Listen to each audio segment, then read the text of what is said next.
Indonesia kembali menang, tapi yang bikin kaget bukan skornya, tapi cara mereka bertahan. Garuda menang 1-0 atas Mozambik lewat gol oleh Romani di menit 12. Yang lebih gila, ini clean sheet ketiga dari 4 laga era John Hetman. Pertahanan mereka makin solid dan susah ditembus. Ya, Beckham belum nendang bola, Indonesia udah menang. Hai, yes, canda. Ya, Indonesia menang 1-0 atas Mozambik. Gol tunggal Indonesia diciptakan oleh Romani pada babak pertama. Terus terang pada babak kedua intensitas menurun. Ditambah juga Mozambik lebih aktif menyerang. Ini lebih hebat nih Mozambik dibandingin Oman menurut gue ya. Pada pertandingan kali ini John Hetman melakukan beberapa rotasi, bukan cuma pemain yang diganti, tetapi posisi bermainnya juga banyak yang berubah. Contohnya, Penitri bermain di kanan, Kevin Dix main di kiri, Calvin Verdong main di mana-mana. Menurut gue asik melihat eksperimen-eksperimen yang dilakukan oleh John Hetman. Trio penyerang kita di depan, Marcelino, Ragnar, dan Romani fluid banget di babak pertama, enak banget dilihatnya. Terutama Romani yang rajin banget, ada di mana-mana juga kayak Calvin Verdong. Menurut gue happy banget ngeliat prospek timnas kita ini ke depannya. Lepas di 2 pertandingan ini kita menang dan clean sheet juga. Dan nanti break di bulan September, Indonesia akan main lagi di FIFA Matchday. Kita lihat nanti lawannya siapa, dan gue yakin sih optimis kita bisa lebih baik lagi. Chemistry-nya makin bagus. Dan ada tambahan juga, dari tadi ada pemain Luke Fikri dan Isel Becker ikut juga pasca pertandingan, keliling lapangan dan nyanyi lagu Tanah Airku. Gimana menurut kalian guys tentang hasil pertandingan ini? Komentarnya. Terima kasih tim nasional Indonesia yang membuat hati rakyat Indonesia kembali bergairah untuk mendukung kalian. Timnas Indonesia di gelaran FIFA Matchday bulan Juni ini berhasil menyapu bersih kemenangan melawan Oman dan juga Mozambik. Melawan Mozambik di luar prediksi. Mozambik bermain begitu alot dan sulit untuk dikalahkan. Untungnya Romani mencetak gol di babak pertama, dan itu adalah satu-satunya gol di pertandingan ini.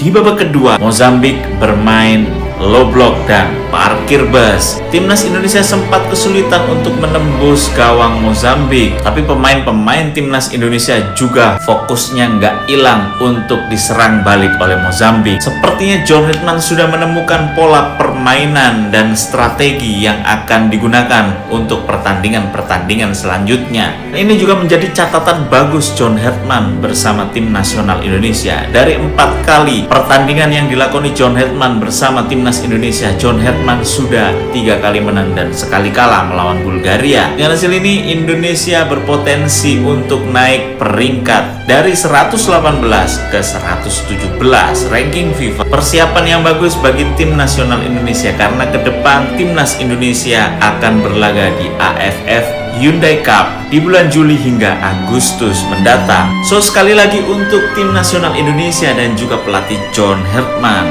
karena sudah menghibur pecinta sepak bola di Indonesia. Semoga tim nasional konsisten dengan kemenangan-kemenangan berikutnya.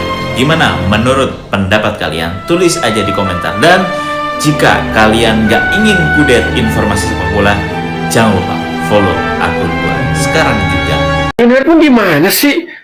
Masa permainan Indonesia beda jauh sama di eranya Patrick Kluivert.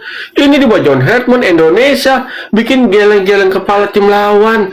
Udah gitu, dibuat John Hetman, Indonesia permainannya aduh, kok fit gamenya jarang gagal sih. Walaupun fisik agak kedorong di atas menit 60, tapi kita lihat di 2 match terakhir bulan Juni menang 3-0 dan 1-0 lawan Mozambik. Clean sheet, striker tampil tajam. Aduh, lini pertahanan kokoh. Aduh, gimana sih John Hetman? Ini di luar ekspektasi dari lawan-lawan Indonesia. Kalau udah kayak gini mandi ya, gue pesimis banget nih. Di bawah John Hetman, Indonesia bakal terus nangkring di atas peringkat 100. Dan di Piala AFF, gue juga pesimis nih. Indonesia kesulitan meraih gelar juara. Baik itu juara 2, juara 3, apalagi juara 4. Mana sini timnas? Kemarin lawan Oman yang di peringkat 79 menang 3-0. Lah sekarang lawan Mozambik yang berada di peringkat 101 dunia cuma menang 1-0. Ini salah strategi apa salah nurunin pemain? Kenapa nggak nurunin pemain saat lawannya cuma Mozambik? Kok bisa sih timnas Indonesia cuma menang 1-0? Katanya mau hujan gol, katanya mau banjir gol. Gila. Ini gimana sih ini timnas? Kemarin lawan Oman yang di peringkat 79 menang 3-0. Lah sekarang lawan Mozambik yang berada di peringkat 101 dunia cuma menang 1-0. Ini salah strategi apa salah nurunin pemain? Kenapa nggak nurunin pemain saat melawan timnas Oman? Kayak Beckham Putra, Nathan, baru dimasukin babak kedua, kalahkan Beckham, gak nyentuh bola. Ternyata sama aja Marcelino sama Beckham, sama-sama harus ningkatin permainannya nih. Nah, intinya selamat sekali lagi buat Indonesia yang menyapu bersih 2 pertandingan di FIFA Matchday. Dengan hasil ini, timnas Indonesia naik 1 peringkat menjadi 118 dunia. Tetap kita dukung timnas Indonesia agar terus terbang tinggi di dunia. Lawannya cuma Mozambik. Ya, hari ini gue jadi paham kenapa John Hartman pakai gaya main agak sedikit aneh ya. Beberapa waktu lalu memang John Hartman bilang kita selalu mencari striker nomor 9. Tapi John Hartman bilang begini, kita nggak boleh tergantung sama striker nomor 9. Setiap orang bisa jadi striker nomor 9 dan bisa cetak gol. Kita harus optimis soal itu, dia bilang begitu. Makanya di 2 pertandingan ini John Hartman terkesan memakai formasi yang acak-acakan. Padahal itu memberikan kebebasan kepada Ole Romeni supaya nggak mendapat pengawalan khusus. Akhirnya pemain belakang kecolongan karena memang pada dasarnya Ole Romeni punya naluri mencetak gol. Dan terbukti 2 pertandingan ini Ole selalu bikin gol. Kalau ada yang bilang masa lawan Mozambik aja berat begitu menang 1-0? Ingat, Mozambik adalah timnas yang berprestasi sampai 16 besar Piala Afrika di tahun 2025 kemarin. Ngalahin Gabon dan kemudian di 16 besar kalah sama Nigeria.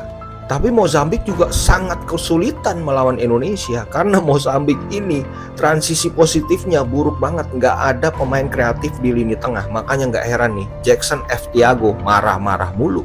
Transisi negatif Indonesia bagus banget. Begitu kena serangan balik semuanya rapet. Hari ini menurut gua Jaggernya Indonesia selain oleh Romeni yang bisa mencetak gol adalah Pelu Pesi. Di lini tengah kerja kerasnya luar biasa. Potong bolanya, disiplin secara posisi, fisiknya sampai akhir juga nggak kendor. Elkan Bagot juga solid di belakang. Ragnar juga kelihatan sangat mengalah sekali. Dia nggak selalu tampil ke depan tapi rela untuk menjelajah lini tengah dan bisa kasih trupas ke Ole Romeni dan membuahkan hasil. Nah, gimana menurut teman-teman terkait penampilan timnas hari ini? 4-1 nih bro. Ya maklum lah, lu rank 79. Selanjutnya gue lawan siapa? Lawan dia. Yah, dia kan cuma rank 120-an. Nah kemarin gue kalah ke dia. Palingan menang 1-0 doang, terus dia main bertahannya kan. Dia menang 3-0.